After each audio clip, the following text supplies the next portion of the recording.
Okay, Mr. Mayor, we're live. Thank you. Good evening and welcome to the special meeting of council. It is Wednesday, July the 6th, 2022. It is 6:30 p.m. and I will call this meeting to order. I would remind council members of any disclosures of pecuniary interest in the general nature thereof. Seeing none noted. This evening we are dealing with a presentation from Watson Associate Economists Limited regarding development charges. And with that, Lauren, do you have anything to bring forward, or do we turn it over to Mr. Scanlon? Evening, Your Worship, members of council. This is just direction from a staff report back in December of 21 that directed staff to bring back Watson Associates to do a DC for water and wastewater for the four respective hamlets. After some time, staff have worked with Watson Associates with Byron Tan and Gary Scanlon, and the presentation is before you, and both Gary and Byron are able to answer any questions you have, and if there's any questions that they can't answer, I will gladly answer as well. And Ed Rollison is here to answer some of the long-term history of the system as well for both systems too. Thank you for that, Lauren. And with that lead in, invite Gary to go on with your presentation. And welcome. Thank you, Mr. Mayor. Pleasure to be before council once again. So we've put together a short presentation just to summarize the work that we've done in conjunction with staff and to provide you with the potential charges that we could include within a bylaw. So if we can go to the next page, please. So as noted, we've got currently there are charges that are imposed for sewer and water, generally called connection fees, for predominantly existing users of the system when you put in the water and the wastewater system, but as well, there's the ability to impose similar type of charge through development charges on any new development which occurs within the area. So existing users get charged under the Municipal Act, but if you're going to charge new users, you have to do it through development charges. So that's just the way that the province has laid out the legislative authority. So we've looked at the fees that are being imposed in the 5 different areas, and we'll just summarize them for you in a minute. Next slide, please. So as I've noted, we'll be looking at the potential of, with your indulgence, putting this into a development charge background report. Now it'll be somewhat of a shorter report, but it's mandatory that you put together a DC background study to support the charges. And then when you release the study, you have a minimum 60 days before you can consider the bylaw, the passage of the bylaw. And then in between those 2 dates, a minimum 2 weeks after releasing the report, you must have a mandatory public meeting. So that's the process that we'll have to follow if with council's indulgence, we want to move ahead to pass the DC bylaws. Next slide, please. So this summarizes the charges which are in effect, and it gives you the source bylaws as they are as of today. Historically, the bylaws were passed under different authorities and such, but in more recent times, a lot of them have been updated. You can see 219-025 has updated a number of these bylaws, and then we have a water charges under 2011-46. So like in Port Burwell right now, you have 2 succinct charges.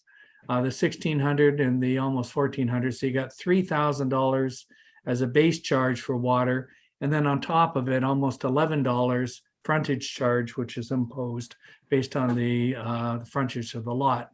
Similar type of structure for the sewage, where you've got a $32.53 charge for frontage and $7,700 for the per unit charge. And as you go down the list, you can see similar types of structures there for Vienna, Stratford, Eden, and for Richmond. Next slide, please. So with respect to wastewater infrastructure, so this is for the major infrastructure that you put into place back in 2000. This was based on a cost of a system that was about $16-17 million in $2,000 in the then day dollars. You received a sizable amount of grants, so the net amount that was outstanding was 3.5 million to be recovered from either existing users or future users. And the preliminary calculations that were done anticipated that there would be excess capacity for growth, but when the first bylaw was passed, there was no growth-related charge that was calculated. But we've subsequently updated the calculation, and we've looked at indexing the charges up to today because you've been paying interest costs on the debt for that. And we based it on a capacity of about 3,600 people. So working through the calculations, we come up with a charge of about just under $8,600 for a single or semi-detached house. If you're building multiples, which are more like townhouses, then it would be just under $6,000. And then we've got large and small apartments ranging from about $2,700 to about $4,200. So those are the updated calculations which we would deem appropriate for the wastewater infrastructure. Next slide.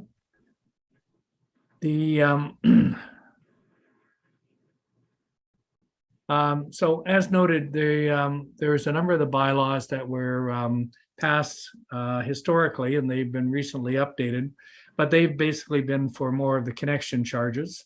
We've pulled forward those charges and appropriately would include them in the DC and have them recover the cost which is in the present bylaws. Now I'd note in the earlier schedule of charges, there was per unit charges and there was also a frontage charge. So what we've done is we've converted the frontage charge to a per unit based on 84 feet average for the frontage. So the bylaw says that you charge no less than a 60-foot frontage, but staff have gone in and taken a look at average lots, frontage sizes and such, and have provided us with an average of 84 feet as the frontage. So we've utilized that figure in order to convert that frontage charge to a per unit charge. Next slide. And so these are the corresponding charges that we present. You can see that most of them, well, Port Burwell provides for water and wastewater services both. So we're a little over $15,000. In Vienna, it's just under 17,000, and it includes water, wastewater. Stratfordville only wastewater, so it's just under 13,000, as in Eden.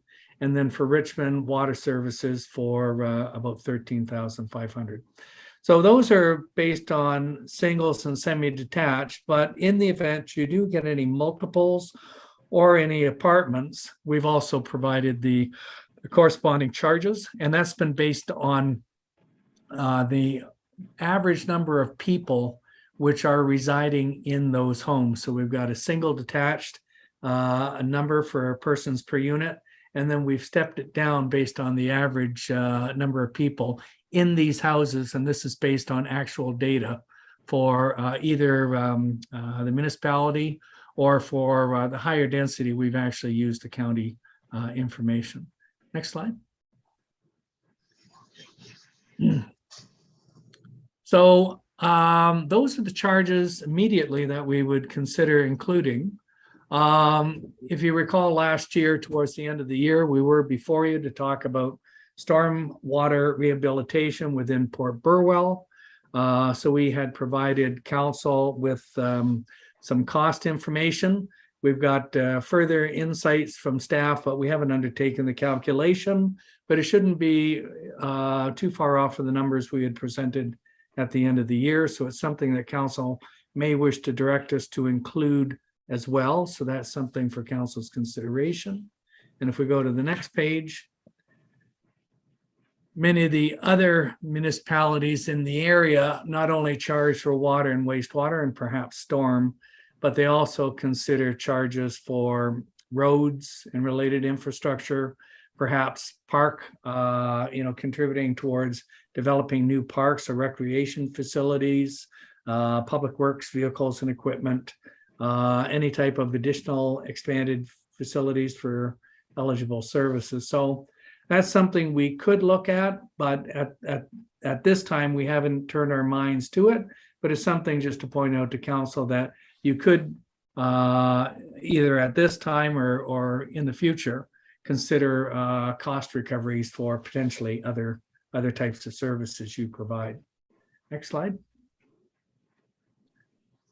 And so the last couple of slides are just to give you insight into municipalities generally in your area. And we've categorized it into either the blue represents the water charges for those different areas. The burgundy is the wastewater charge. And then the orange would be for all other services that they provide. So that you recall in the prior slide, we talked about parks and recreation, perhaps public works facilities, roads, etc. So that's what the orange slide represents. So you can see London is at the highest charges, and they're running at probably about $37,000 for a single detached unit, followed very closely by Thames Centre, who are just marginally below them. But you can see with Thames Centre, they have a sizable amount, and this is within their urban service areas. So like Dorchester and Thorndale. So their large water and wastewater charges are the predominance in their DC. You can see we've got Middlesex Centre running in about $28,000. And as we step down, St. Thomas is in and around $16,000. The proposed charges for Vienna would be just over $15,000. And you can see where all the arrows are. Those are the proposed charges we presented on the prior slides. If we go to the next page. So this is just really a directional thing for council to consider is if you'd wish us to move ahead to put just the water and the wastewater charges into a DC bylaw, then we can move fairly quickly to document that information and put it into a background study and start the public process. If you want us to also consider the stormwater, that's option 2. So water, wastewater, and the stormwater rehab. And then option 3 is basically water, wastewater, storm, and take a look at potentially other services to at least identify potential recoveries which we could put in place. And the bottom bluish squares just identify that once we receive your direction, it's mandatory that you have a background study. And that once we release that study, as I say, there's a 60-day minimum period before you can consider the bylaw. So that's the box on the very right-hand side. And in between releasing the study and passing the bylaw, you must have a mandatory public meeting. So next slide. So that completes our presentation on this matter. And as Lauren indicated, myself, Byron, and Lauren are more than happy to answer any questions that councillors may have. And we can go from there. So back to you, Mr. Mayor. Thank you, Gary. Thank you very much for that presentation. Any questions from council members? Councillor Chilcott. Yes, thank you. I have a question on reviewing all the costs. It seems that Port Burwell's costing is lower than anyone else's. Is there a reason for that? Like, it didn't really make sense to me. I can answer that through your worship to Councillor Chilcott. Some of that has to do with the distance to servicing And as you get further away from both the water treatment and the wastewater treatment, there's additional capital and additional line infrastructure to maintain the services. So this is basically the historical costing that has been used and just modernized up, but that has to relate to distances traveled. Both Gary and Byron had mentioned about bringing a uniform number throughout all the municipalities. However, each of the municipalities, the areas, the village and the hamlet have different capital, and Ed Rollison could speak to how there's different capital requirements in each of the villages to handle their needs. So that relates to the different capital requirements. So the further north you are, it takes that much longer, that much more pumps, that much more lines to get it all the way south. Okay, thank you. I was just looking, so it seems like once it gets to Vienna, all the prices stay the same, regardless of how far north you go. Megan, can you scroll us back to that table with all the development charges on them? That's the one, I think. Page 7. Page 7, there you go.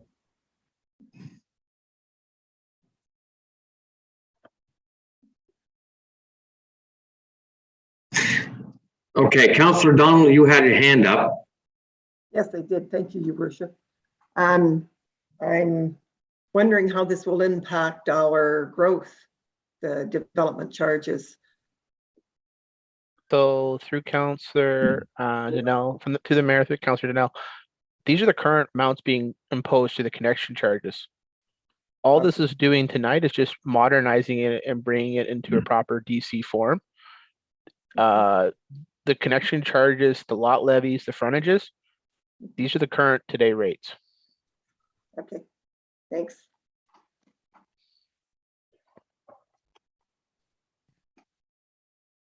Deputy Mayor Weiser.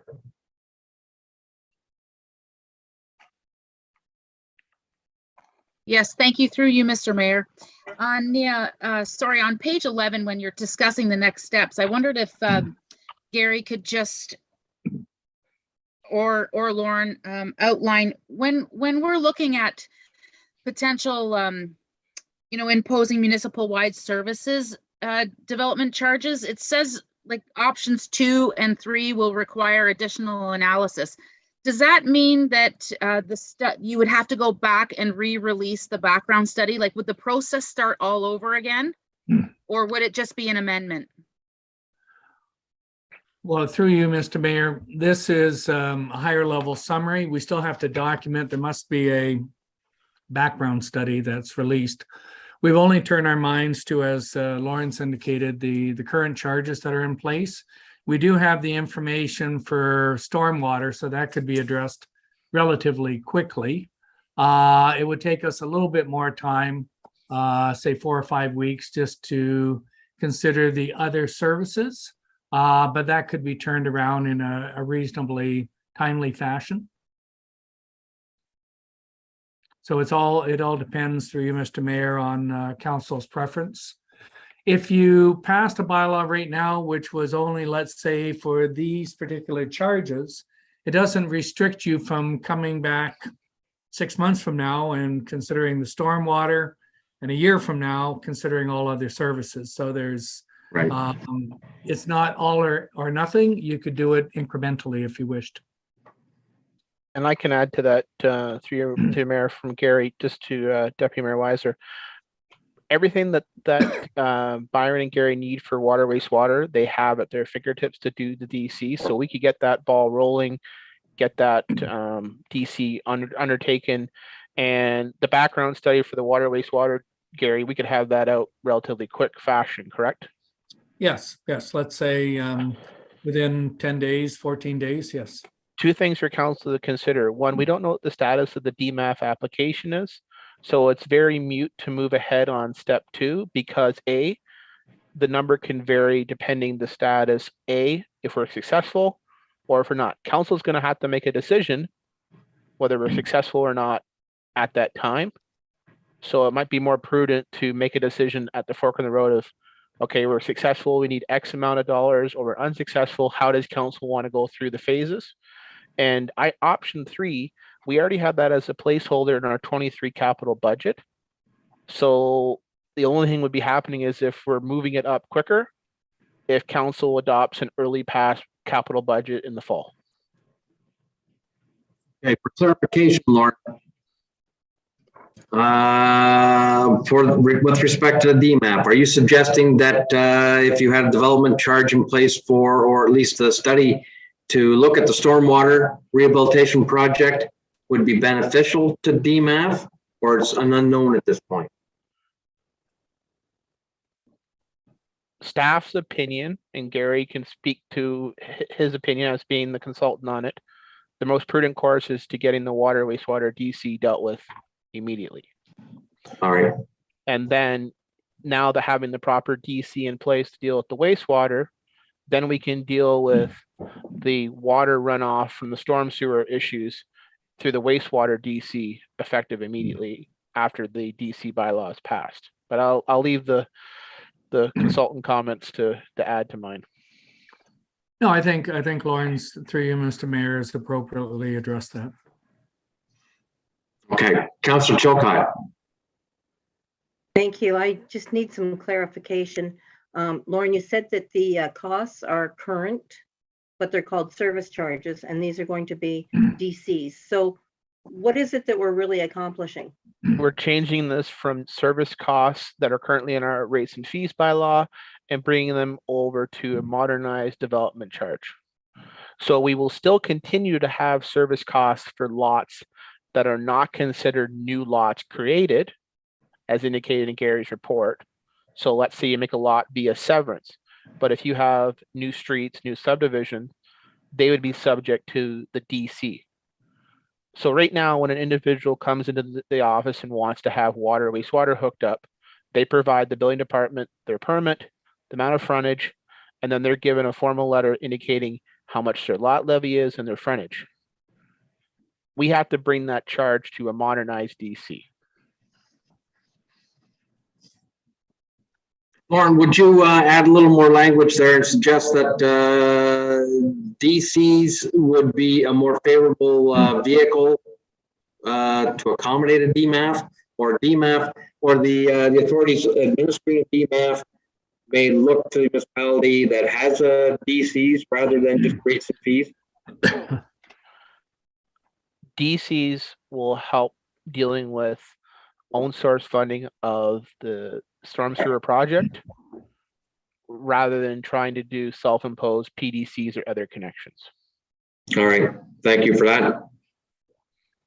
Yes, Thomas. I would just add, just for council's information, that in the future, should council decide to move forward with a fully comprehensive DC that incorporates all municipal services, what that would do is it would allow the municipality to generate own source revenue from growth that would not only apply to water, wastewater infrastructure, but all municipal services. We would be able to use funding out of development charges and apply it to Parks and Rec rather than relying specifically on working capital or a parkland reserve. We'd also be able to use the funds in the future for road redevelopment and indeed road development rather than having to go through a capital levy and put that portion to the general taxpayers. We'd have a reserve fund for that. So it would allow us to generate or more efficiently generate revenue out of the potential growth we'll have over the next number of years. And it really is the best mechanism we have for that. Thank you for those comments. Councillor Donald. Oh, thank you, Your Worship. So the DC charges for the infrastructure on water, wastewater, that charge is going to go forward on new development, on new housing, so that they're paying for the infrastructure, right? Correct, but the existing connection charges on existing lots that are already existing created, they would still maintain on the existing rates and fees by law. Right, so new development pays for new growth in a sense, right? So let's say, for instance, Joe has a lot and he wants to do a severance. Joe's lots already has services, so that lot would pay the connection charges to connect to the services under the rates and fees. But if, let's say, we were developing 20 acres, we got to put a road in, we have to put lines in, we have to do this, that would be considered new development growth. Right, I'll so- let Gary speak to a bit more, but when him and I discussed it, existing lots would have to stay under the existing rates and fees by law, whereas new growth would have to go under the DC Act. Yes, and just one further point to what Lauren's mentioned is, wouldn't necessarily be, say, new road, new underground infrastructure. It could also, and correct me if I'm wrong on this one, Lauren, it could apply to expansion of current services. So if we need a storm, like a trunk line that is a larger diameter to handle storm or wastewater, then we could use DCs for that as well. Is that correct, Lauren? If we increase the size of the pipe or the servicing area, that would be improvement of assets. That would be eligible for DCs, correct? Correct. Yes. Hey, Councilor Chilcott, you had your hand up. Thank you. Just one more thing, I hope. So you said that through these development charges, you could make some revenue. Would that revenue be shared amongst all of BAM, or because you're charging different rates for different areas? Would it be left with those areas? So No. what's If- about condominium? If we did option one, the wastewater DC would stay in the wastewater reserve DC account and fund future wastewater capital, vice versa with the water. If we were doing a comprehensive DC, each of those proponents would go to each of their respective envelopes. Correct, Gary? That's correct. Councilor Chilcott? So just that, on top of that, okay, so let's say there is a development in Vienna and you needed to do the development charges, they would be charged there, they wouldn't be spread out amongst the entire BAM, but what went into wastewater would benefit all of BAM. It would benefit the users of the system. If the DC was only water or wastewater, if the DC was everything, then it would go into a portion of roads, park, whatever the prescribed percentage envelopes that council had directed from, the enhanced DC.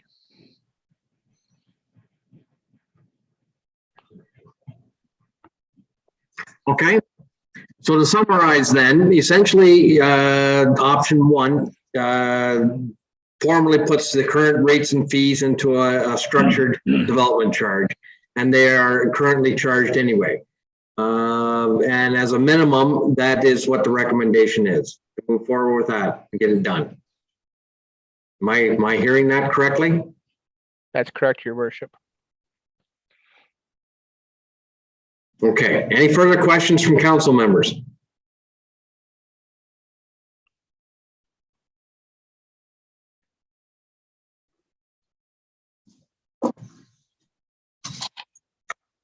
Okay, what's your pleasure then? I'm thinking as a minimum, at least, let's do option one. It's the quickest in getting it on the board and getting it going, and essentially it is no change.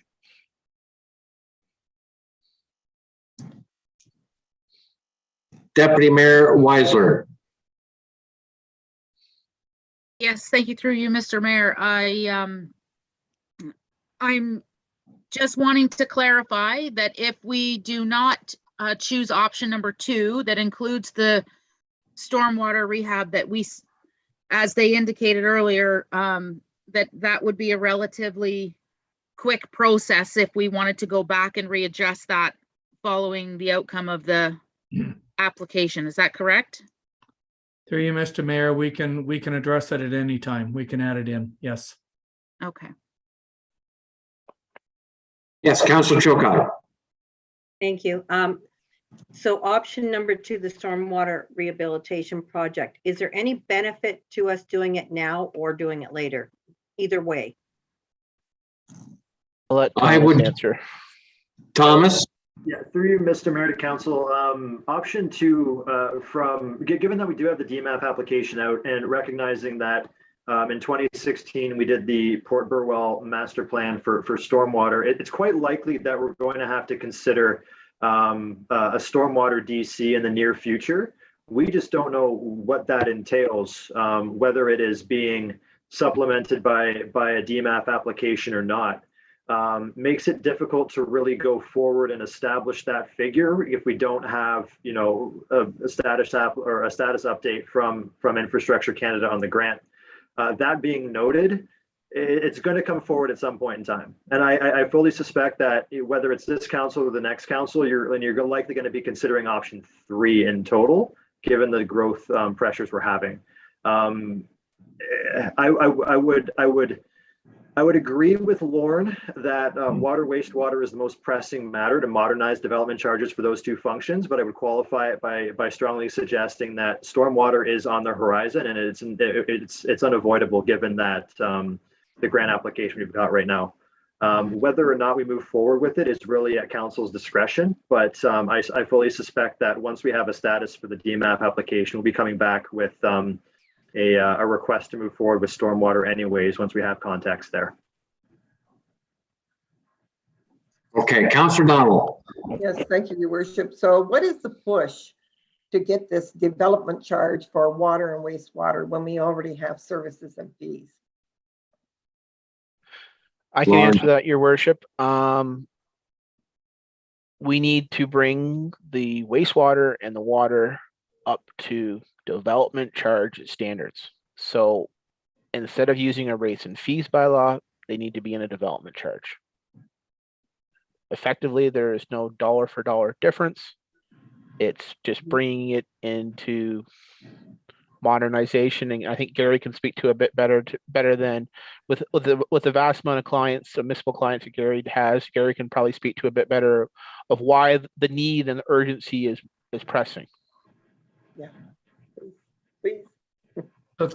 Through you, Mr. Mayor, it's the way that the Municipal Act and the Development Charge legislation structured. And it's more appropriate that we are imposing those charges through the Development Charges Act rather than imposing it through the Municipal Act. And that's why we're looking to move ahead and just realign the basis, like the legislative basis for imposing those charges. Thank you. Okay, does anyone have anything else? Councillor Chilcott. No, I was just going to move that we go with option number 1 until we have more information on option number 2 from the DMAP. Okay, thank you for that. Before we ask for a second round, I just wanted to clarify the time lag between option 1 and option 2. Option 2 would require a lot more work, but we don't just have the information available. Is that a correct assessment? Through your worship, option 1, and Gary's indicated tonight, we can have In a 10 days. release study very quickly out, hit the prescribed requirements. We hope staff, both Thomas and myself and Ed, we hope that we have an answer from the DMAF in the next 60 days. And that we are coming back with hopefully a successful application, and then figuring out what our placeholders are for own source funding. Then at that time, discussion for 2, and then the scope of work, prescribed deadlines and stuff wouldn't happen. As for option 3, it's just in the capital budget for 23, and we can discuss it when we discuss the capital budget in the fall. That's right, but you still haven't answered the question on the time lag, the difference. The one could be 10 days, the report could be ready. The other one could be weeks, correct? Correct. And it could deviate if we're successful or not. You'd have multiple revisions. All right. So it's most prudent then, as Councillor Chilcott has already moved, to go for option 1. Correct. That's the recommendation. All right. Do I have a seconder for that? Councillor Froese, is that a question or seconding? Seconding. Okay, Thomas, do you have a formal motion for that? Mr. Mayor, I do. That the presentation from Watson and Associates Economists Limited be received for information, and that staff and Watson and Associates Economists Limited be directed to come forward with a development charge background study regarding development charges as outlined in option 1, being water and wastewater development charges for council consideration, and that staff return to council with a report or additional presentation on a stormwater development charge once the result of the DMAP application is known. All right, hearing the motion.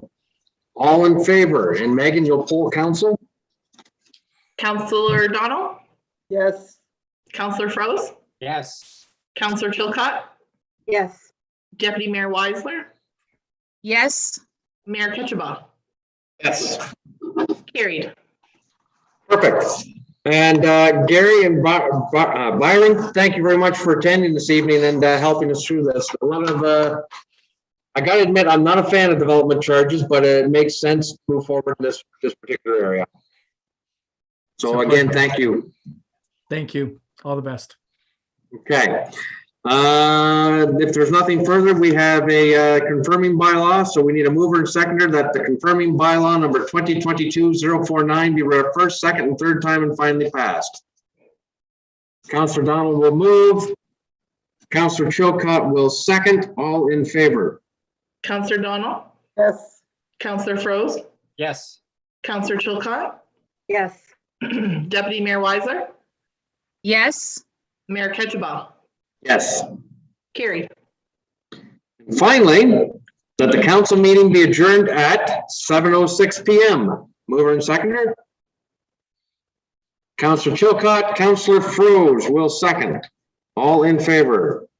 Counselor Donald, Yes. Counselor Froese, Yes. Counselor Chilcott, yes. Deputy Mayor Weisler, yes. Mayor Ketchabah. Yes. Carried. Thank you. So to all those who joined us this evening, thank you very much for your interest, and we'll see you soon. Thank you, council. Please stand by while in the live stream. I would just ask you to mute your mics.